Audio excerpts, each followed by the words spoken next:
প্রিয় নবম দশম শ্রেণী এসএসসি পরীক্ষার্থীবৃন্দ, সবাইকে স্বাগতম জানাচ্ছি। তোমাদের গণিত বিষয়ের দ্বিতীয় অধ্যায় সেট অফ ফাংশন থেকে এবার যশোর বোর্ড 2025 সালে যে সৃজনশীল প্রশ্নটি এসেছিল সেটি সমাধান করব। তো এখানে দুটো উদ্দীপক দেওয়া আছে, সেই দুটো উদ্দীপকের আলোকে আমাদের এই ক খ গ সমাধান করতে হবে।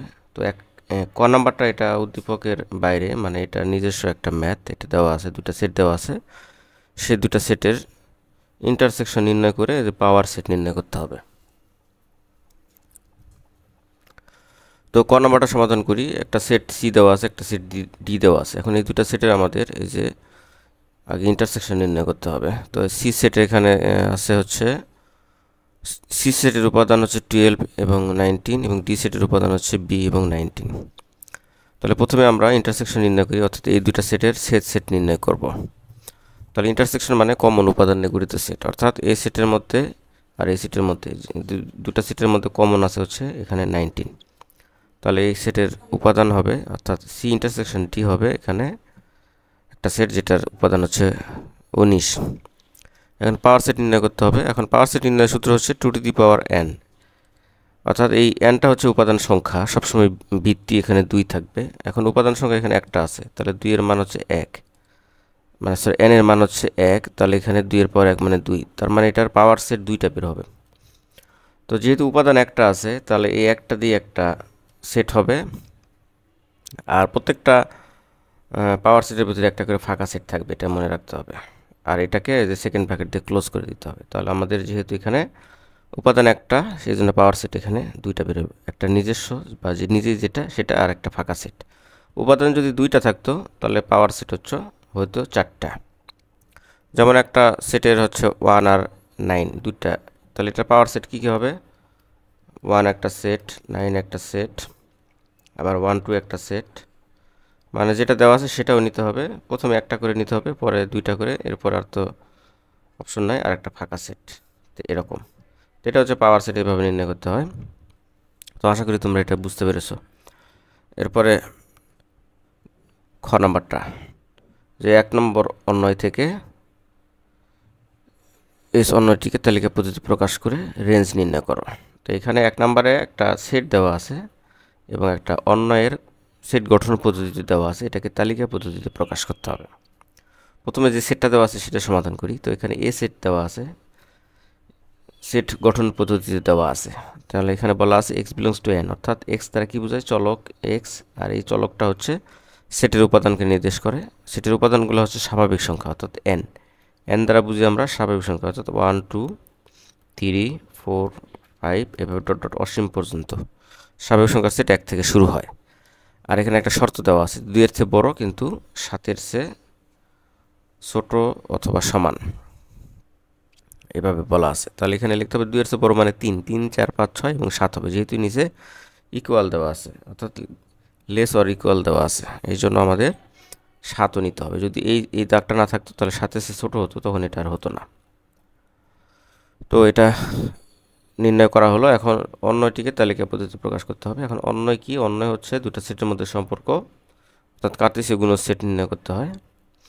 তো এখানে অন্যটা দেওয়া আছে, সেটা লিখি আমরা, যে ক্রমজোড়গুলো হবে পি কিউ, পি এবং কিউ এই সেটের সদস্য হতে হবে, এবং এই যে এই শর্ত মেনটেন করতে হবে, অর্থাৎ এই দুটার পার্থক্য, অর্থাৎ পি মাইনাস কিউ, এই দুটার পার্থক্য হবে 2।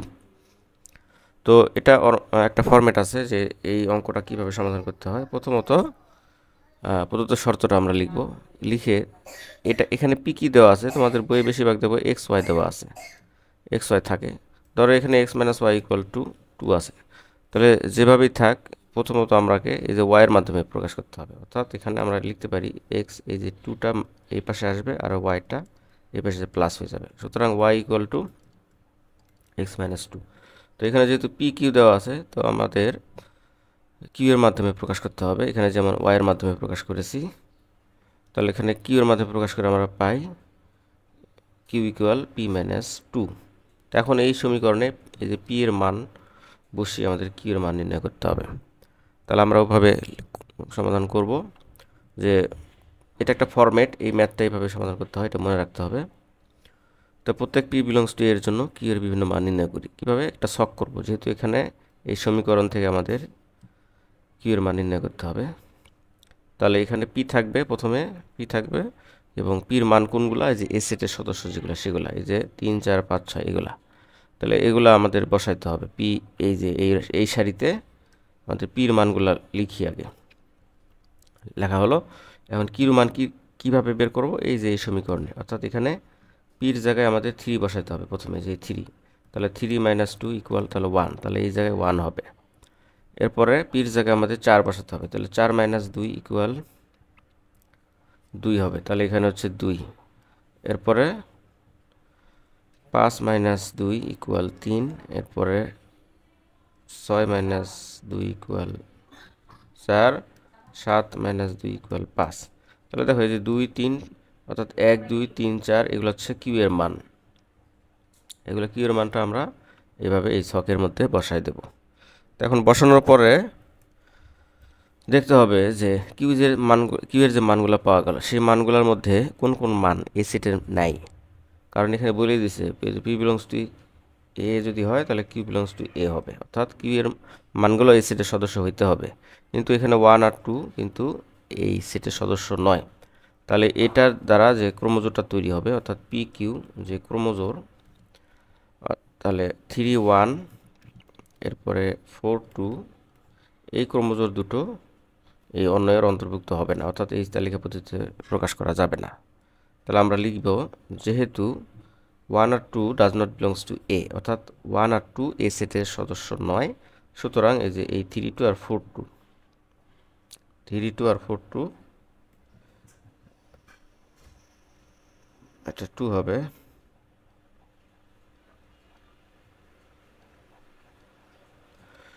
Does not belongs to S. তাহলে এখন এই যে এই জোড়াগুলো আমাদের অন্যয়ের মধ্যে পড়বে। সুতরাং নির্ণয় অন্যয় হচ্ছে এই যে এই জোড়াগুলো 5 3 6 4 7 5।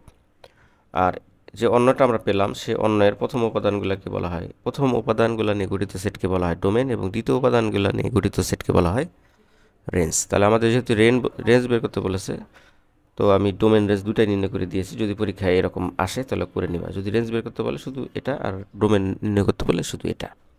তো আশা করি তোমরা এটা বুঝতে পেরেছো। এরপরে 2 নম্বর উদ্দীপক থেকে আমাদের ক্রোমোজোরের নিয়ম অনুসারে এই যে mn নির্ণয় করতে হবে। তো ক্রোমোজোর নিয়মে বুঝতে গেলে তোমাদের একটা উদাহরণ দিয়ে বুঝাই, যে বার্ষিক পরীক্ষায় ধরো মিজান ও রাফি ফার্স্ট সেকেন্ড থার্ড হয়েছে। তাহলে মিজানের রোল তাহলে 1, রাফির রোল হচ্ছে 2। তাহলে এটাকে আমরা কিভাবে লিখতে পারি, দেখো এই যে মিজান কমা রাফি ফার্স্ট ব্র্যাকেট দিয়ে সমান চিহ্ন দিতে পারি। মিজানের রোল 1, এই জন্য 1 লিখতে হবে, আর রাফির রোল 2, এই জন্য 2 লিখতে হবে। আমরা কখনোই কিন্তু এখানে 2 1 লিখতে পারবো না। অর্থাৎ এই যে ক্রোমোজোর জিনিসটা কি, যে জোড়া রাশির ভিতরে বা এক জোড়া উপাদানের মধ্যে কে আগে থাকবে কে পরে থাকবে সেটা নির্দিষ্ট করে দেওয়াকেই তোমার হচ্ছে ক্রোমোজোর বলা হয়। তোমাদের বইয়ে এটা এরকম উদাহরণ দেওয়া আছে, এটা তোমরা করে নিতে পারো। তো এখন এই ক্রোমোজোরের নিয়ম অনুসারে আমাদের এই অঙ্কটা ম্যাথটা সমাধান করতে হবে।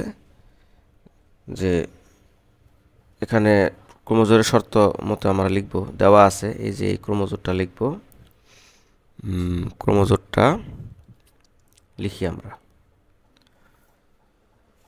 তো এখানে m+3,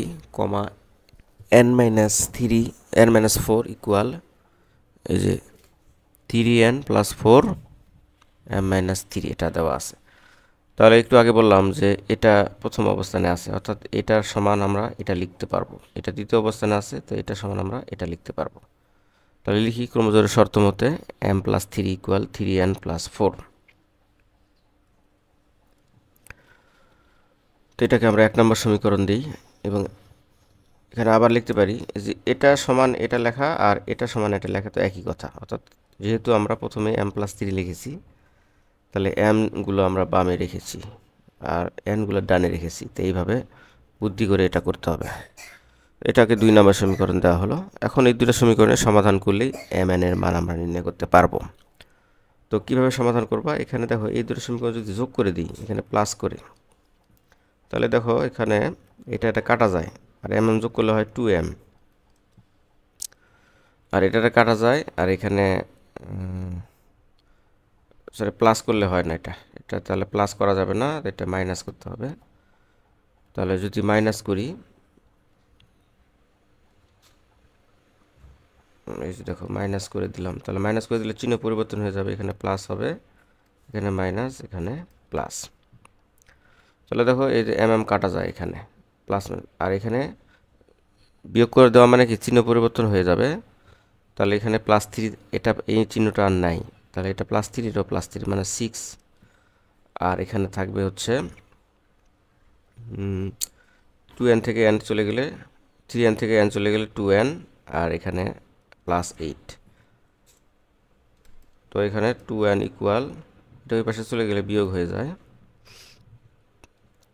তাহলে বা n ইকুয়াল টু -2 হয়। তো এরপরে n ইকুয়াল টু -2/2, সুতরাং -1 হচ্ছে, 10 এর মান -1 হচ্ছে। তো আমি এটা এইভাবে করে দিই যে 1 বিয়োগ 2 করে পাই, অর্থাৎ এই পাশেরটার সাথে এই পাশেরটা বিয়োগ, এই পাশেরটার সাথে এই পাশেরটা বিয়োগ। আর দেখো এই যে m+3 মাইনাস m-3, তাহলে দেখো ব্র্যাকেটটা উঠাই দিয়ে একবারে লেখা হয়েছে এখানে +3, কারণ সামনে তো চিহ্ন বসাবে না, চিহ্ন বসতে হবে না, তাহলে -m থাকে আর -3 থাকে। এই যে দেখো এই লাইনটা একবারে লিখে দিয়েছি, আর এই পাশে এটার সাথে এটা বিয়োগ। তো এইভাবে তোমরা করতে পারো, আমি প্রথমে যেভাবে করলাম সেভাবে করতে পারো, এইভাবেও করতে পারো।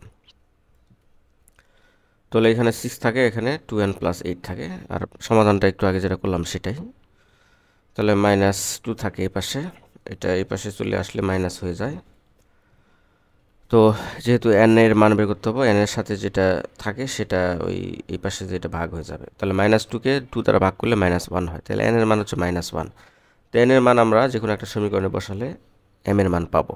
তো n এর মানে যে 1 নম্বর সমীকরণে এখানে আমরা বসাই, তাহলে n এর জায়গায় এই যে অর্থাৎ এই জায়গায় আমরা -1 বসাবো, এই যে এই পাশে m+3 থাকবে আর 3, আর n এর জায়গায় -1। তো এটাকে আমরা হিসাব করবো, m+3 ইকুয়াল, এই যে দেখো 3 × -1 মানে কি -3। তাহলে পরের লাইনে এটা হিসাব করলে এই যে +4 -3, এটা হিসাব করলে 1 হয়, আর এটা ওই পাশে চলে গেলে মাইনাস হয়ে যায়। সুতরাং m এর মান হচ্ছে -2 হচ্ছে এখানে। তাহলে নির্ণয়ে আমাদের যে মানটা নির্ণয় ক্রমজোর বা mn হচ্ছে এই যে -2 -1। তো আশা করি তোমরা বুঝতে পেরেছো।